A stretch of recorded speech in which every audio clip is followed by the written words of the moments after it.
Kapten PSM Makassar, M. Arfan tidak persoalkan waktu recovery minim ketika Liga 1 2022-2023 dilanjutkan. Menurutnya yang terpenting kasta tertinggi sepak bola Indonesia bisa berlanjut meski waktu recovery pemain hanya 5 hari. Liga 1 dijadwalkan bergulir kembali antara 18 November, 25 November, dan 2 Desember. Target rampung 16 April 2023. Opsi sistem digunakan yakni tetap home and away atau beralih ke bubble to bubble. Dalam draft home and away, Liga 1 dimulai kembali 18 November 2022. Target rampung 16 April 2023.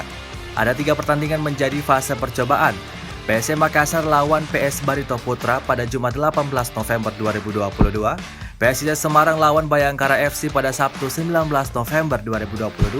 Serta Persija Jakarta versus Persib Bandung pada Minggu 20 November 2022. Pekan ke-12 hingga 17 dilaksanakan 25 November sampai dengan 22 Desember.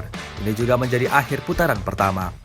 Selanjutnya pekan ke-18 sampai 27 dilaksanakan 6 sampai 27 Februari 2023.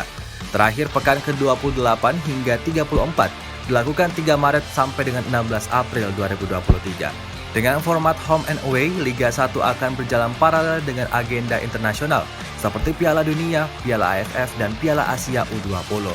Pertandingan padat akan terjadi dari Desember 2022 sampai dengan Maret 2023. Potensi klub bermain 5 kali dari Desember 2022 hingga Februari 2023, recovery rata-rata 5 sampai 7 hari. Sedangkan jika opsi bubble to bubble, pertandingan akan dilaksanakan dalam 3 seri. Fase percobaan digelar pada Jumat 25 November 2022 antara PSM Makassar melawan PS Barito Putra.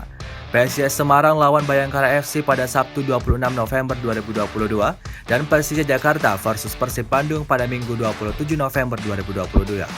Kemudian seri pertama pertandingan pekan ke-12-17 dari 2 Desember sampai dengan 29 Desember 2022. Seri kedua pertandingan pekan ke-17 28 waktunya 6 Januari sampai dengan 26 Februari 2023. Seri ketiga pertandingan pekan 29-34 waktunya 4 Maret sampai dengan 16 April 2023. Sistem kompetensi bubble to bubble ini juga akan beririsan dengan agenda internasional seperti Piala Dunia, Piala AFF, dan Piala Asia U20. Pertandingan padat potensi terjadi Desember 2022 hingga 2023. Pada Desember setiap klub bisa bermain hingga 6 kali, lalu 5 kali pada Januari hingga Februari 2023, waktu recovery hanya 5 hari. Kompetisi jika dilaksanakan terpusat digelar di wilayah yakni Jawa Tengah dan Daerah Istimewa Yogyakarta, Jawa Timur, serta Jabodetabek. Stadion disiapkan di Jawa Tengah sebagai alternatif, yaitu Stadion Jatidiri, Semarang, Stadion Moch Subroto, Magelang, Stadion Maguwo Harjo, Sleman, dan Stadion Sultan Agung, Bantul. Di Jawa Timur ada Stadion Gelora Delta, Sidoarjo, Stadion Brawijaya Kediri, Stadion Gelora Joko Samudro Gresik, Stadion Gelora Madura Ratu Pamelingan, Madura, dan Stadion Gelora Bangkalan, Bangkalan. Di Jabodetabek Stadion Wibawa Mukti Cikarang, Stadion Patriot Candrabaga, Bekasi, Stadion Pakansari Bogor, Stadion Indomie Arena Tangerang, dan J Stadium.